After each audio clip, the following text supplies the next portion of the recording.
today is the day where we finally go to those cool photo booths and take a picture. I'm feeling a bit under the weather and it's raining today. I don't want to go out during the weekends in Paris. It's just so full with people. So I'm gonna go out today on Friday, and my challenge is just to go outside alone, explore Paris and just walk around, because I feel like I'm going to groceries or the same cafes. I don't really challenge myself to go to new places. Taking photos in a photo booth was always like on my bucket list in a way, but I've just been feeling a bit socially shy to go alone because there's usually a big line of people in front of the photo booth. I don't know, I just feel weird going there alone. I might just go to Montmartre without a real plan. I mean, taking a photo is already a plan. We're also leaving Paris soon and I've been putting it off so much to take this picture. But before we go, let's do some self-care. First of all, I'm gonna do some rolling. You just do it on the legs, but... And also, we're not gonna take our laptop.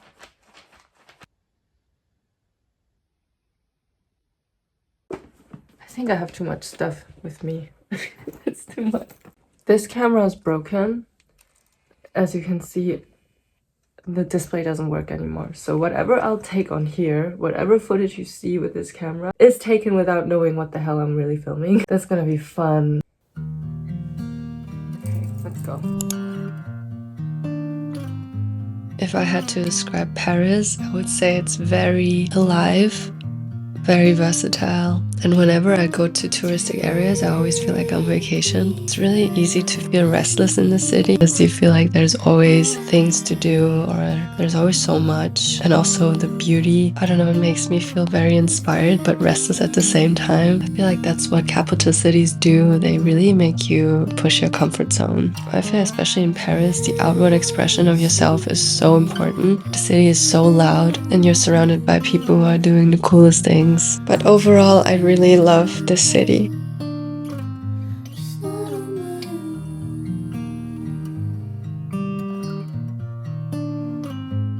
I just did it and it was so scary.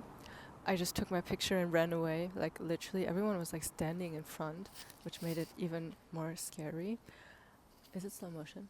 Anyway, I will show you the picture at home, but it's crazy. That was so scary. I just want to run. But in these moments, you just gotta breathe. So let's go to coffee or home because I feel a bit sick. Let's go. Now that I did this, I feel like a high from it and I want to do more things that scare me. So that's very, very nice, I guess.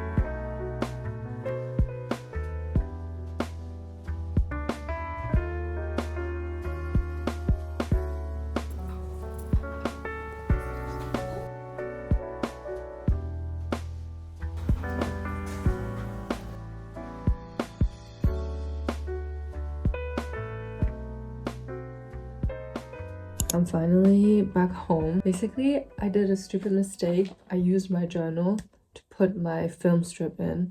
And I didn't know that you were supposed to wait 15 minutes until the film strip dries. So it had some bumps and I removed it. But there's some damage done to my pictures. Like here is damage. I'm not sure if I can use any of this as a profile picture. But it was very a cool experience to do this alone. There was no other person who was alone. There were just couples or friends. I feel like a bit narcissistic having portraits of me, but I feel like this kind of more symbolizes my bravery, or not bravery, but just I don't know, I feel like doing something that you're scared of. And also filming outside is still so hard for me. It's just a social construct. We're just so like, we're such social people. Like in itself, the act of filming yourself having coffee is not cringe, but just because we're in a society that would deem that as cringe, it becomes cringe. My goal is to like deconstruct these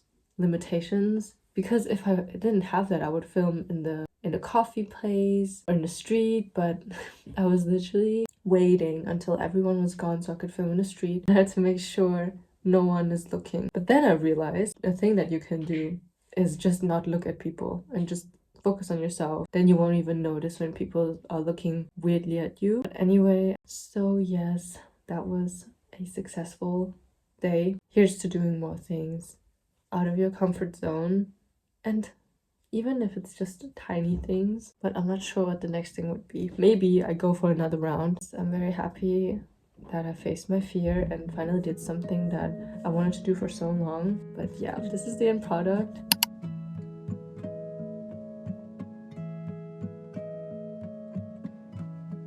Yesterday was the 1st of February, the 1st of every month. I like to look back on the month before and do like a monthly recap. I haven't done it in a while, but since I wanted to get back into journaling, I tried doing that, or I did that last night. And I wrote down something about mindset and lessons of this month in January that helped me, and I wanted to share that. So the main thing I wrote was to be an active participant in your life. There's this trap that we can fall into, which is low agency, where we're more an observer to life instead of actively staring and happening to life. Life is happening to us. And there's like common traps that one can fall into, like the mist trap of not making things clear, not asking clear questions, as well as overwhelm, looking at the whole, let's say, challenge that you need to face instead of the next level of challenge, and then creating an overwhelm. Another trap is the attachment trap, where you are attached to the past. Oh, you already spent 2 years on a degree and you don't want to quit. And that's also something that can help you fall into a low agency trap.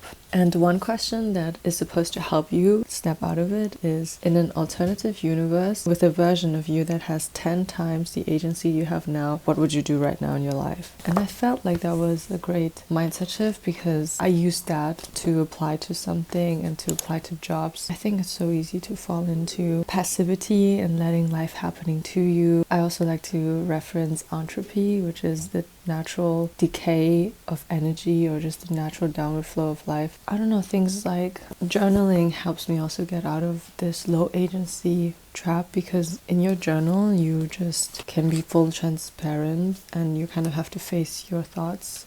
Instead of being in this passive state of just like consuming, you're actually writing things down. Anyway, I think one of the things I'll do to be more active is also to go outside more, going to cafes I wanted to go. There's this cafe that I wanted to check out where you can work. Probably go there in the afternoon, and now I'm just going to do some work at home. Here's to a great week.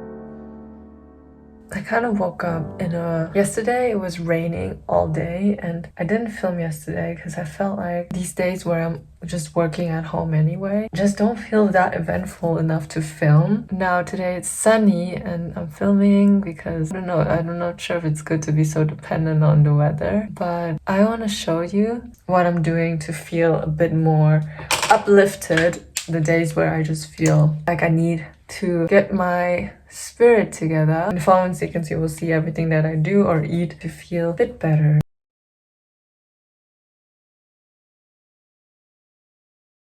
One of the reasons why health is so important, it's because it's the source of your energy. I take around 5-6 of goji berries, sometimes more.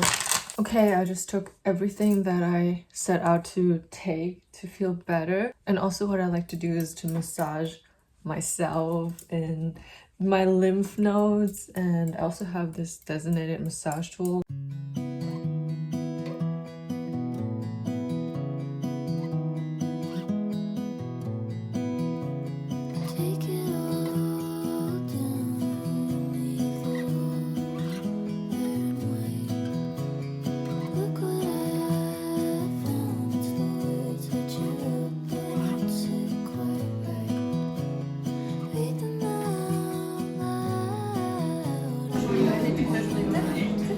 I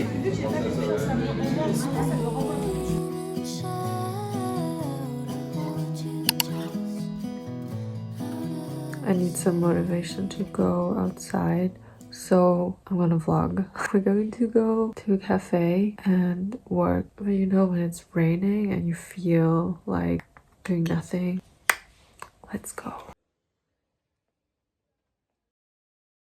Okay, we're home again and we're just gonna work from home. I was thinking just to romanticize my work at home, at least I had a good walk. I'm just gonna work and maybe make a tea. I will make a tea actually. And then at the end of work, I'm going to paint or draw and read. I just feel like I think the intention is just stronger when you go outside with that plan. And it doesn't mean that you cannot do it at home, but I just feel like when you work remotely, it's very easy to kind of mix or not really feel a clean break from work versus non-work. So having this spacious differentiation in your head is really helpful.